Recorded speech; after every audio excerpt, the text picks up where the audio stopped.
আসসালামু আলাইকুম। আপনারা সবাই কেমন আছেন? আশা করি আপনারা ভালো আছেন। আমিও আল্লাহর রহমতে অনেক ভালো আছি। অবশ্যই আপনাদের জন্য একটা ব্লগ নিয়ে চলে আসলাম। আজকে আমাদের ব্লগটা হলো ফকিরহাট বটতলা জনপ্রিয় মাছের আড়তের পাশে গোদাড়ার মিনি সুন্দরবনে। কথা আর বেশি বাড়াবো না, তাহলে চলেন আমরা গোদাড়ার মিনি সুন্দরবনটা দেখে আসি। আমরা এখান থেকে সর্বপ্রথম মিনি সুন্দরবন যাওয়ার জন্য আমরা 7 জন মিলে একটা অটো ভাড়া করি।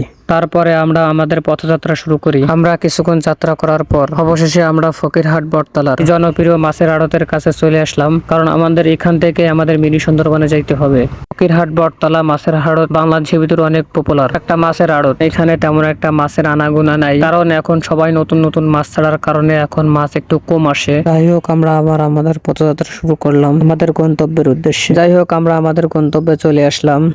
এখানে অনেক বৃষ্টি হচ্ছিল, তাই আমরা 2-3 জন নেমে গেলাম বৃষ্টির ভিতরে ভিজার জন্য। আর আমাদের 3 জন বন্ধু আমাদের অটোর ভিতরে ছিল। এখানের ওয়েদারটা অনেক সুন্দর। কিছুক্ষণ পর বৃষ্টি থেমে গেলে এরা কিছু ছবি তুলতে লাগলো।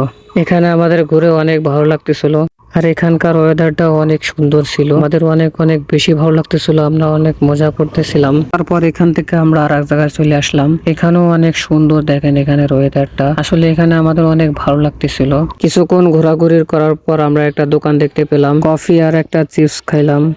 খাওয়া দাওয়া শেষ করে আমরা আর এক জায়গায় চলে আসলাম।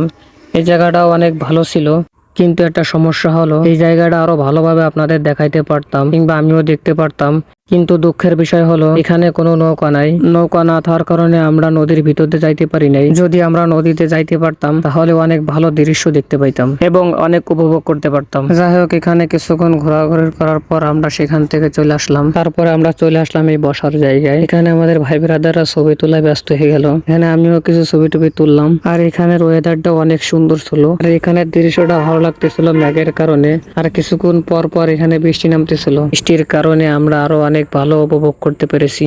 পর আমরা এখানে কিছুক্ষণ থাকার পর আমরা গোসল করতে চলে আসলাম নদীতে। আর এখানে এক কথায় অনেক মজা করেছি, অনেকদিন পর নদীতে গোসল করলাম। তারপরে আবার ভাই ব্রাদারের সাথে গোসল করতেছি। লাফালাফি একটু করতে হয়, লাফালাফি করলাম। এখানে এক কথায় অনেক মজা করেছি। আজকে আমাদের এই ভিডিওটা এই পর্যন্ত ছিল। ভিডিওটা ভালো লাগলে একটা লাইক এবং সাবস্ক্রাইব করেন, যাতে করে সামনে ভিডিও চলে আপনি সাথে সাথে পেয়ে যান।